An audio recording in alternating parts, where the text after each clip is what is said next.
Assalamualaikum warahmatullahi wabarakatuh. Kami dari kelompok 9 yang beranggotakan Asif Adhar M dengan NPM 1701020005, kemudian Uswatun Hasanah dengan NPM 1701020010, dan Yulistian Tantra dengan NPM 1701020019 akan mencoba menjelaskan bab tentang investasi sekuritas. Saya akan menerangkan tentang investasi sekuritas. Yang pertama itu ada tujuan investasi. Ada 5 alasan yang membuat perusahaan tertarik untuk membeli obligasi. Pertama, sebagai antisipasi atau untuk menjamin bahwa perusahaan tetap dapat melanjutkan kegiatan operasionalnya meskipun dalam kondisi sulit atau resesi ekonomi. Nanti pada saat keberadaan perekonomian kurang menguntungkan, investasi ini akan segera dicairkan. Jadi investasi dilakukan untuk memberikan perusahaan ketersediaan sumber dana yang dapat ditarik kembali pada saat dibutuhkan. Yang kedua itu memanfaatkan kelebihan kas yang tidak terpakai dalam kegiatan operasional perusahaan sebagai hasil dari puncak penjualan musiman. Kelebihan kas yang terjadi selama penjualan musiman akan lebih menguntungkan bagi perusahaan apabila diinvestasikan dalam bentuk sekuritas atau obligasi dan saham dibandingkan disimpan di bank. Yang ketiga itu untuk memperoleh pendapatan bunga dari investasi obligasi atau dividen dari investasi saham, termasuk keuntungan dari selisih harga jangka pendek.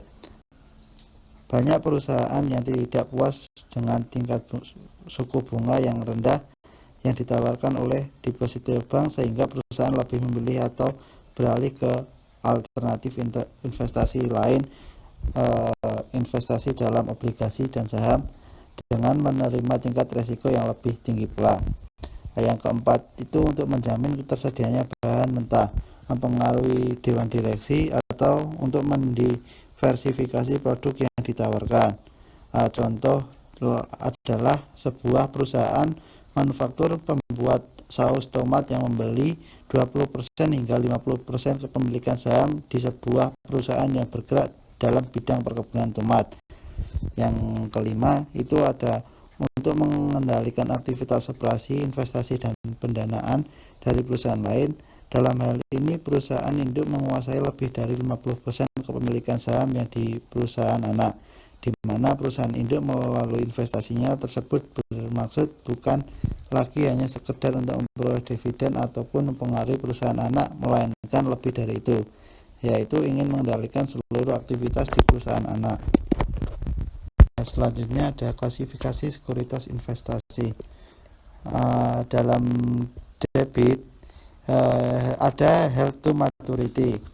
Held to maturity security adalah sekuritas utang yang dibeli oleh perusahaan atau kreditor dengan maksud dan kemampuannya untuk memiliki sekuritas tersebut sampai dengan jatuh tempo.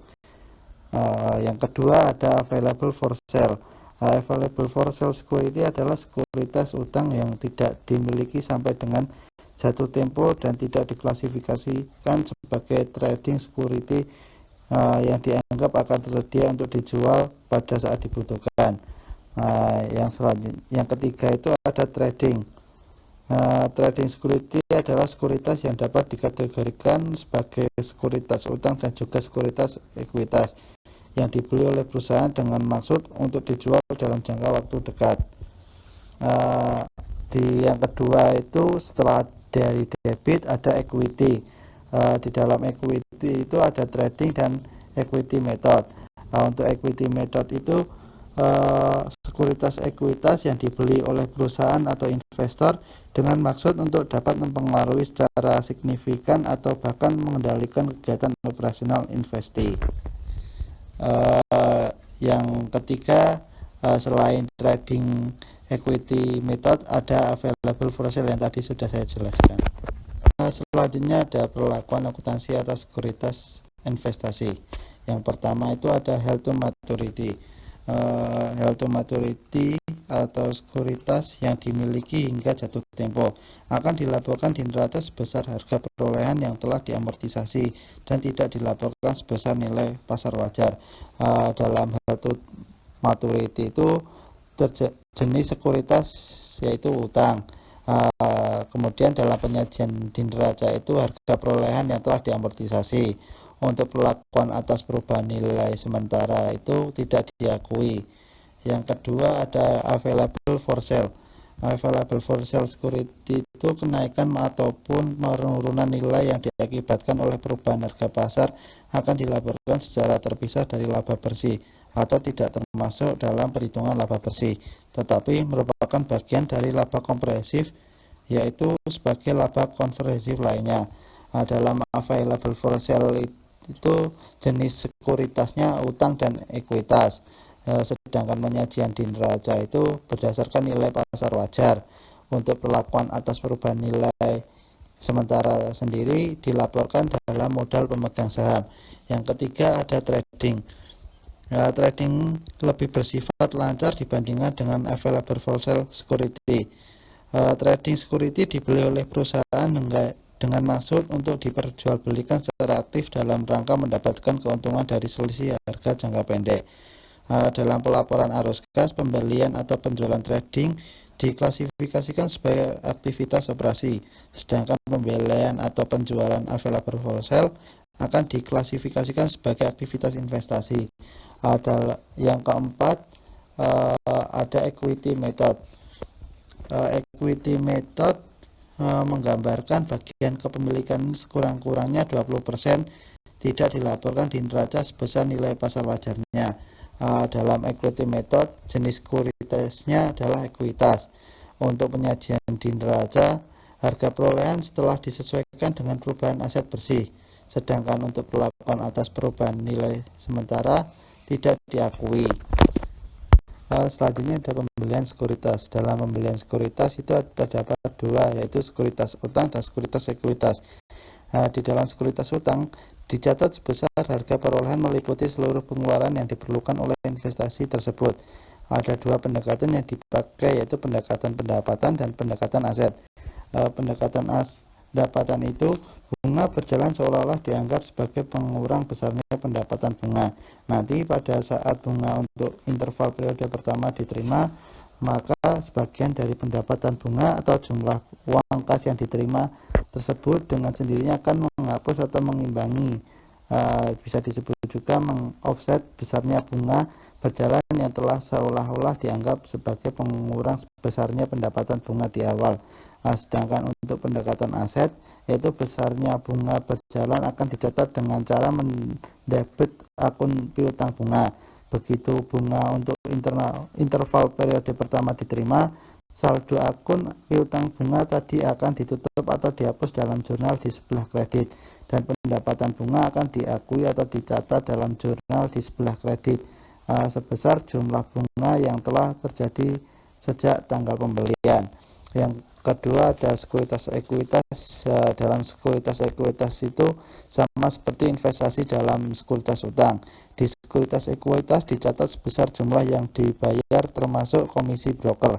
Pencatatan akuntansi atas investasi dalam sekuritas ekuitas sangat tergantung pada besarnya kepemilikan investor dalam perusahaan investasi.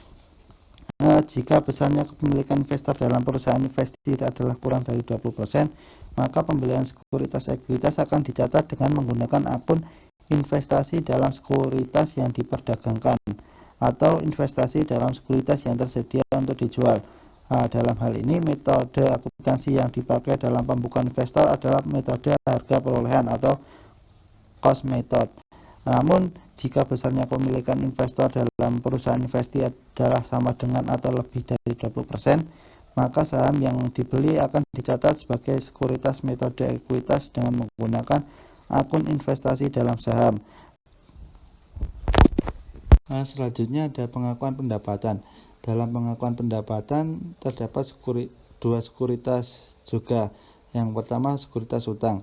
Untuk sekuritas utang memiliki tingkat bunga kupon atau kontrak yang ketika dikalikan dengan nilai nominal, sekuritas menunjukkan jumlah kas yang diterima oleh pemegangnya dalam bentuk bunga setiap tahun.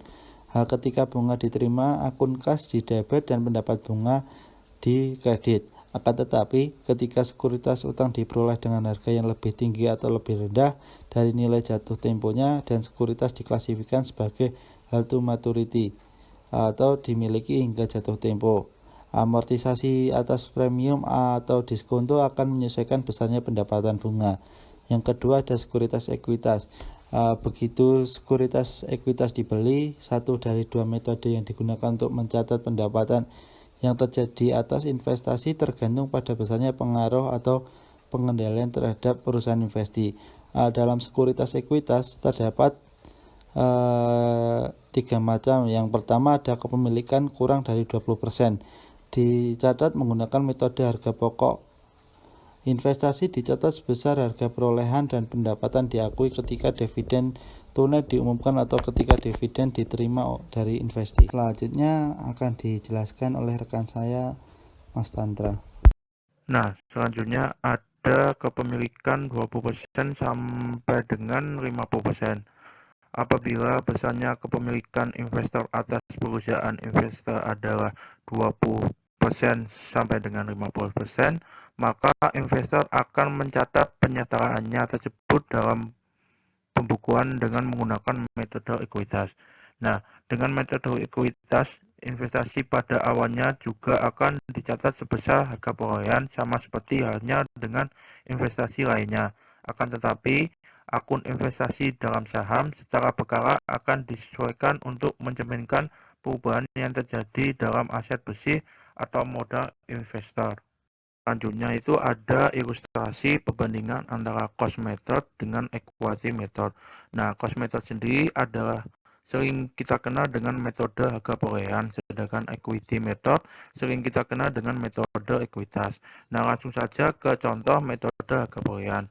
Nah, di sini asumsi bahwa pada tanggal 2 Januari PT Pratama membeli 5.000 lembar saham biasa PT Santika dengan harga 2.000 per lembar. Nah, itu termasuk di dalamnya itu ada komisi broker dan biaya lainnya. Kemudian, PT Pratama mengklasifikasikan saham PT Santika sebagai sekuritas yang diperdagangkan karena manajemen masuk akan segera menjualnya begitu secara ekonomi akan menguntungkan bagi perusahaannya. Total lembar saham PT Santika yang beredar ada 5.000 lembar. Dalam hal ini, 5.000 lembar saham biasa yang dibeli oleh PT Pratama mewakili 10% bagian kepemilikan atas PT Santika. Kemudian, pada tanggal 31 Oktober, PT Pratama menerima dividen tunai sebesar 80 per lembarnya saham PT Santika. Pada tanggal 30 Desember, PT Santika melaporkan laba bersih sebesar 60 juta. Nah, kemudian berikut adalah seluruh ayat jurnal yang diperlukan dalam pembukuan PT Pratama untuk mencatat transaksi-transaksinya. Nah, jurnal yang pertama itu pada tanggal 2 Januari, investasi dalam sekuritas yang diperdagangkan PT Santika sebesar 10 juta di sebelah debit, kemudian ada kas di sebelah kredit 10 juta. Nah, 10 juta ini dari 5.000 lembar yang dibeli oleh PT Pratama dikali 2.000 harga per lembarnya itu ketemunya itu 10 juta. Kemudian jurnal yang kedua itu pada tanggal 31 Oktober, kas di sebelah debit ada 400.000, kemudian pendapatan dividen di sebelah kredit ada 400.000. Nah, itu diperoleh dari 5.000 lembar saham yang dibeli tadi dikali pendapatan dividen yang per lembarnya itu Rp80. Kemudian selanjutnya itu pada tanggal 31 Desember tidak ada jurnal untuk PT Pratama. Kemudian menggunakan metode ekuitas. Nah, asumsi sama seperti dengan ilustrasi di atas, hanya saja bahwa besarnya total lembar saham biasa PT Santika yang beredar adalah 25.000 lembar. Dalam hal ini, 5.000 lembar mewakili 20% bagian kepemilikan. Adapun ayat jurnal yang timbul dari transaksi-transaksi di atas, yang pertama itu pada tanggal 2 Januari, investasi dalam saham PT Santika itu sebesar 10 juta di sebelah debit, kemudian ada kas 10 juta di sebelah kredit, itu berasal dari 5.000 lembar dikali harga per lembarnya itu 2.000, jadi ketemunya itu 10 juta. Kemudian pada tanggal 31 Oktober ada kas, di sebelah debit ada 400.000, kemudian di sebelah kredit investasi dalam saham PT Santika 400.000. Itu diperoleh dari 5.000 lembar dikali 80.000 pembagian saham itu ketemunya 400.000. Kemudian ada zona satu lagi pada tanggal 31 Desember. Nah, itu zonanya itu investasi dalam saham PT Santika sebesar 20 juta, 12 juta di sebelah debit. Kemudian ada pendapatan dari investasi dalam saham PT Santika sebesar 12 juta di sebelah kredit. Nah, itu berasal dari 20% dikali 60 juta tadi. Kemudian itu ada akuntansi atas perubahan sementara nilai sekuritas. Nah, harga pasar sekuritas utang dan ekuitas dapat mengalami kenaikan maupun penurunan di setiap saatnya. Untuk beberapa jenis sekuritas utang dan ekuitas tertentu, kenaikan maupun penurunan nilai yang harus tercermin dalam laporan keuangan. Nah, itu pengecualian terjadi untuk equity method securities dan head to maturity securities. Nah, di mana penyesuaian atas perubahan sementara harga pasar tidak diperlukan. Nah, pengecualian terjadi untuk yang pertama itu equity method securities atau yang kita sering dengar itu dengan sekuritas metode ekuitas. Nah, investasi dalam equity method securities atau yang kita kenal dengan sekuritas metode ekuitas yang menggambarkan bagian kepemilikan sekurang-kurangnya itu 20% tidak dilaporkan di neraca sebesar nilai pasar wajarnya. Kemudian head to maturity securities yang kita sering dengar dengan sekuritas yang dimiliki hingga jatuh tempo itu adalah investasi dalam sekuritas yang dimiliki harga jatuh tempo akan dilaporkan di neraca sebesar harga perolehan yang telah diamortisasi dan tidak dilaporkan sebesar nilai pasar wajarnya. Nah, selanjutnya itu ada penjualan sekuritas. Nah, penjualan sekuritas ketika sekuritas dijual, zona yang akan dibuat untuk menghapus nilai buku sekuritas dari pembukuan investor dan mencatat penerimaan kas. Nah, selisih antara nilai buku dari investasi yang dijual dengan kas yang diterima akan diakui ataupun dicatat sebagai keuntungan ataupun kerugian yang direalisasi atas penjualan sekuritas. Nah, untuk trading securities dan available for sale securities, nilai buku akan sama dengan harga perolehan sekuritas. Yang pertama itu nilai buku untuk head to maturity securities akan berubah sebesar premium atau diskonto yang diamortisasi. Kemudian nilai buku equity method securities akan berubah ketika nilai buku aset bersih investor berubah. Nah, kemudian akan muncul pertanyaan bagaimana sih dengan akun penyesuaian harga pasar ataupun market adjustment ketika sekuritas itu dijual. Nah, akun penyesuaian harga pasar hanya disesuaikan pada setiap akhir periode akuntansi sebelum penerbitan laporan keuangan. Nah, akun penyesuaian harga pasar digunakan untuk mencerminkan nilai pasar wajar portofolio sekuritas pada akhir periode. Nah, akun ini tidak terkait dengan transaksi yang mengukur jumlah keuntungan ataupun kerugian yang direalisasikan transaksi penjualan. Selanjutnya itu ada pengklasifikasi ulang sekuritas. Nah, di sini ada 2 poin dari pengklasifikasi ulang sekuritas. Ya, poin pertama itu pengklasifikasi disebabkan berubahnya tujuan manajemen dalam memiliki sekuritas perusahaan lain. Nah, sebagai contoh, perusahaan mungkin saja pada awalnya memberi sekuritas dengan maksud untuk diperjualbelikan dan mendapatkan keuntungan dari selisih harga jangka pendek. Namun kemudian dengan pertimbangan tertentu, perusahaan berubah tujuan dan memutuskan untuk memanfaatkan sekuritas tersebut sebagai sekuritas yang tersedia untuk dijual nantinya pada saat perusahaan membutuhkan uang ataupun kas.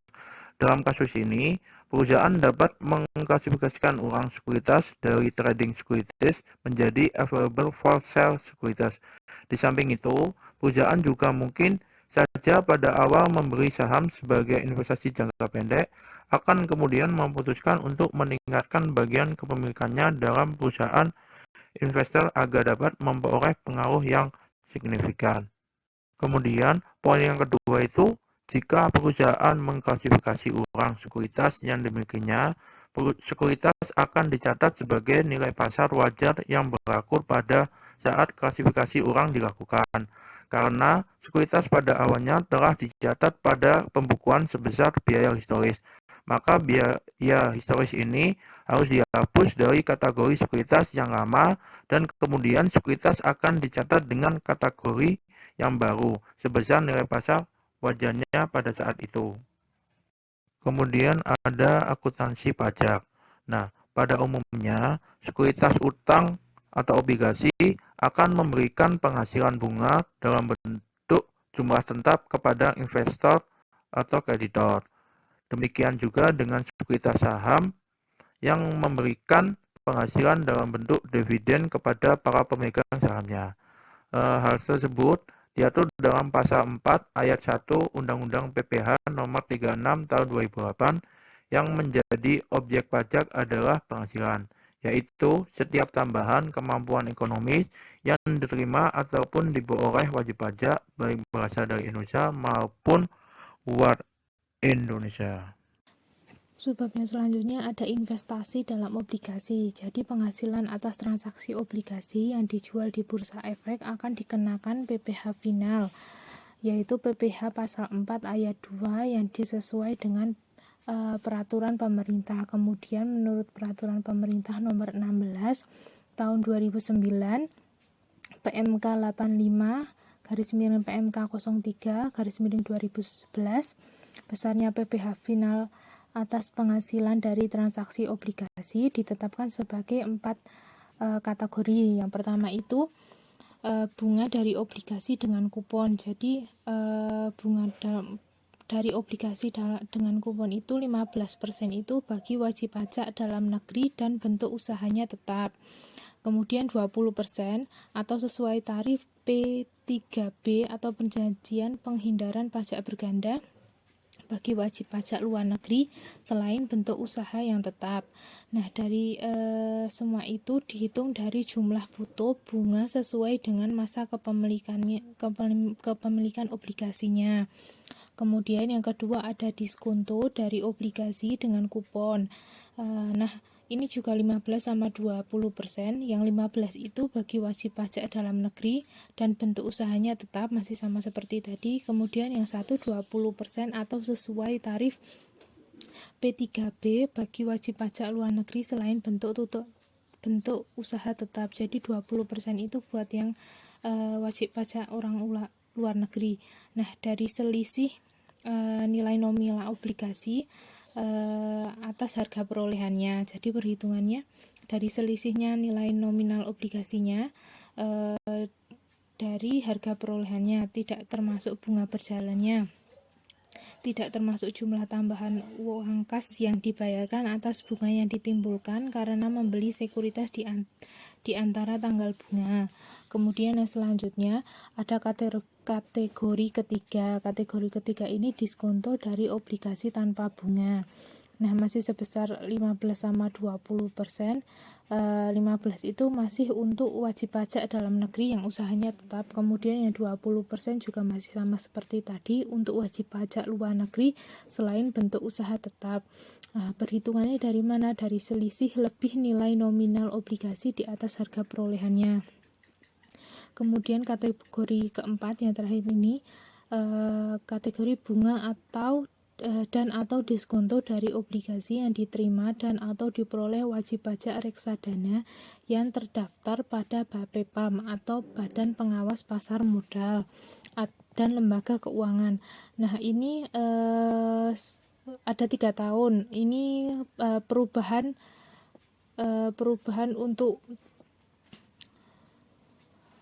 perubahan untuk besarnya PPh-nya. Jadi untuk tahun 2009 sampai dengan 2010 itu 0%, jadi nggak ada itunya PPh-nya. Kemudian untuk tahun 2011 sampai dengan 2013 itu sebesar 5%, sedangkan untuk yang tahun 2014 dan seterusnya atau sampai sekarang ini tarifnya jadi 15%. Nah, tadi kan banyak disebutkan bentuk usaha tetap atau BUT. Nah, maksudnya BUT itu yang gimana? Jadi, maksudnya BUT itu adalah bentuk usaha yang digunakan oleh orang pribadi yang tidak bertempat tinggal di Indonesia atau berada di Indonesia lebih dari 183 hari dalam jangka waktu 12 bulan, atau badan yang tidak didirikan dan tidak bertempat berkedudukan di Indonesia untuk menjalankan usaha atau melakukan kegiatan di Indonesia. Nah, yang ini masih lanjutannya. Jadi ini ilustrasi untuk pembelian obligasi. Jadi sebagai ilustrasi, misal pada tanggal 1 Juni 2010 obligasi PT Graha Iden dengan nilai nominal 100 juta dibeli oleh PT Kilang Nirwana dengan kurs 1,05. Besarnya komisi broker yang dibayarkan adalah 500.000. Kemudian bunga nominal obligasi yang ditetapkannya itu sebesar 12% per tahun, di mana bunga ini akan diterima oleh PT Kilang Nirwana dalam 2 kali pembayaran untuk setiap tahunnya. Jadi setiap tanggal 1 April dan tanggal 1 Oktober. Nah, obligasi ini akan jatuh tempo pada 1 April 2013. Maka pencatatan jurnalnya untuk PT Kilang Nirwana atas transaksi ini itu yang pertama, investasi dalam sekuritas yang diperdagangkan itu 105 juta. Nah, 105 juta itu dapat dari mana? Jadi kan tadi nilai nominal obligasinya itu 100 juta. Terus dibeli oleh PT Kilang Nirwana itu saat kursnya 1,05. Jadi 1,05 dikali 100 juta. Nah, totalnya itu ada 105 juta. Jadi 105 juta itu di debit. Kemudian yang ada pendapatan bunga. Pendapatan bunga ini di bagian debit. Pendapatan bunganya 2 juta itu dapat dari mana? Jadi 2 juta itu kan tadi pembayarannya itu 2 kali, yang 1 April, yang 1 Oktober. Jadi 100 juta nominalnya tadi dikali 12%. 12%-nya itu apa? 12% itu bunga nominal obligasinya yang per tahun itu 12%. Nah, itu kan per tahun. Tapi kita ternyata PT Kilang Nirwana itu per tahunnya itu dapat 2 kali. Jadi dikali lagi 2 per 12. 12 itu bulannya. Nah, totalnya jadi 2 juta. Kemudian di sebelah kredit ada utang PPh pasal 4 ayat 2, ini 750 itu dapat dari mana? Kan tadi tarifnya itu kalau untuk perusahaan ini sebesar 15%. Soalnya wajib pajak dalam negeri dan bentuk usaha tetap. Kemudian dikali 105 juta total dari investasi dalam sekuritasnya yang diperdagangkan, kemudian dikurangi 100 juta. 100 juta itu kan nominalnya. Nah, totalnya jadi utang PPh-nya itu 750. Jadi PT Kilang Nirwana ini punya utang PPh pasal 4 ayat 2 sebesar 750.000. Kemudian kas itu kan totalnya dari semua investasi, pendapatan dan utangnya itu ada 106.250. Kemudian sesuai dengan PPh nomor 16 tahun 2009, PT Kilang Nirwana ini punya kewajiban untuk melakukan pemotongan PPh pasal 4 ayat 2 atas premium yang merupakan penghasilan bagi pihak yang menerbitkan obligasi. Pihak yang menerbitkan obligasi kan tadi PT Graha Iden itu. Nah, sebesar 750.000. Nah, utang PPh-nya itu yang tadi yang dihitung dari PPh pasal 4 ayat 2. Nah, selanjutnya ini PT Nirwana itu harus menyetorkan PPh-nya ini yang telah dipotong itu ke kas negara, biasanya paling lambat 10 bulan berikutnya. Untuk yang selanjutnya ada investasi dalam saham. Nah, berdasarkan UU PPH nomor 36 tahun 2008 pasal 17 2C, dividen yang diterima oleh WP orang pribadi atau wajib pajak orang pribadi dalam negeri akan dikenakan pajak yang bersifat final. Nah, pajak bersifat finalnya itu termasuk ke PPH pasal 4 ayat 2. Yang tarifnya itu 10% dari jumlah bruto atau laba kotornya. Sedangkan untuk penerimaan dividen oleh PT perseroan terbatas sebagai wajib pajak dalam negeri, koperasi, dan BUMN atau BUMD sebagai hasil dari penyertaan modal pada badan usaha yang didirikan dan bertempat di Indonesia, presentase kepemilikannya yang presentase kepemilikannya kurang dari 25% akan dikenakan PPH pasal 23 dengan tarif 15%. Nah, PPH pasal 23 yang dimaksud di sini itu PPH yang tergolong ke pajak yang dibayar di muka, di mana pihaknya yang menerima penghasilan dapat mengkreditkan pajaknya pada saat penghitungan PPH kurang bayar atau PPH lebih bayar di akhir tahun pajak. Nah, kemudian ada aspek lain yang berhubungan sama penjualan saham ini atau kepemilikan saham ini. Biasanya dibagi menjadi 3 jenis untuk perlakuan akuntansinya atau penjurnalannya.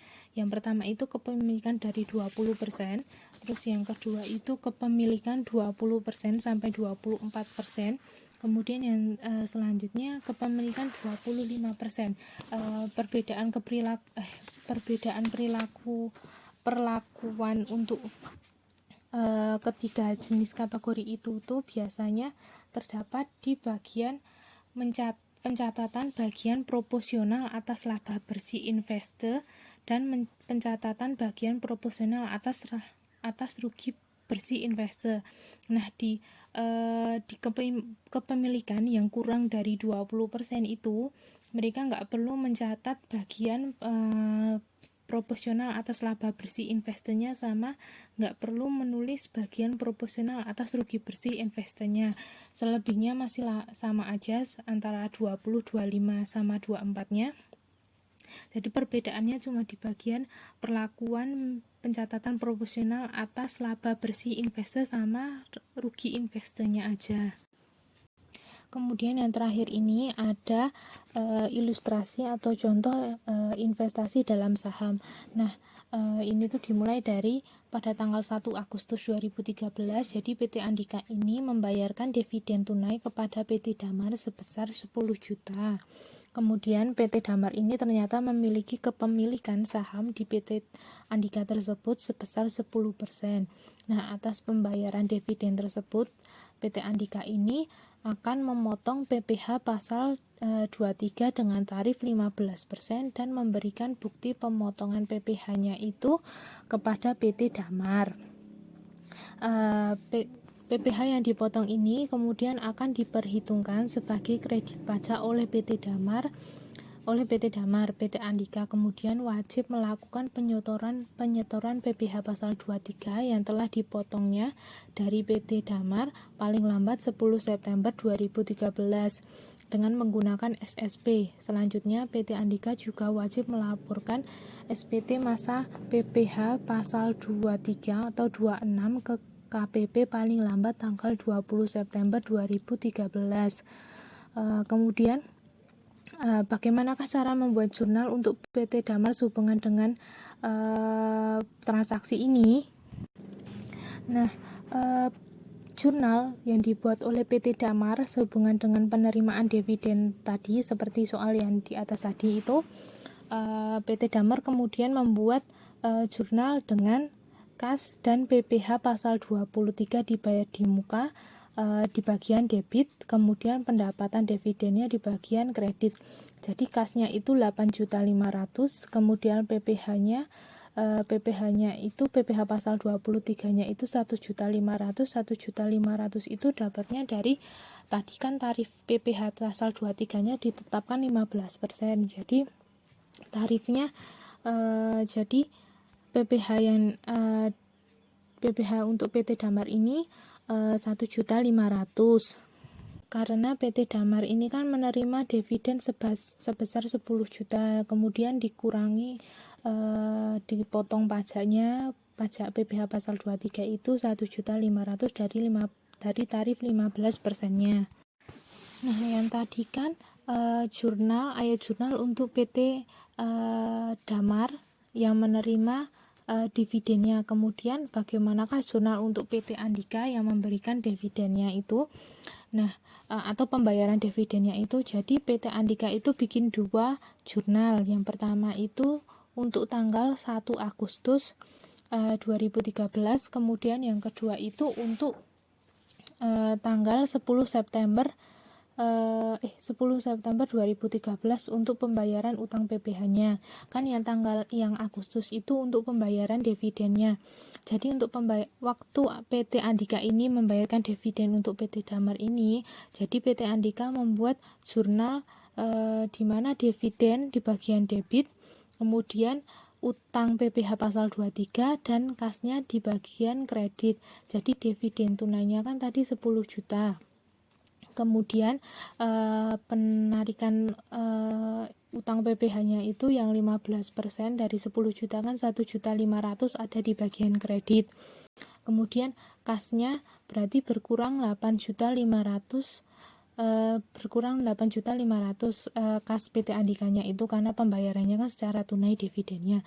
Kemudian PT Andika ini membuat satu jurnal lagi pada tanggal 10 September 2013. Nah, pada tanggal ini kan PT Andika itu wajib melakukan penyetoran. Jadi tanggal ini itu PT Andika waktu menyetorkan PPh pasal 23 yang dipotongnya dari PT Damar tadi 1.500.000 itu.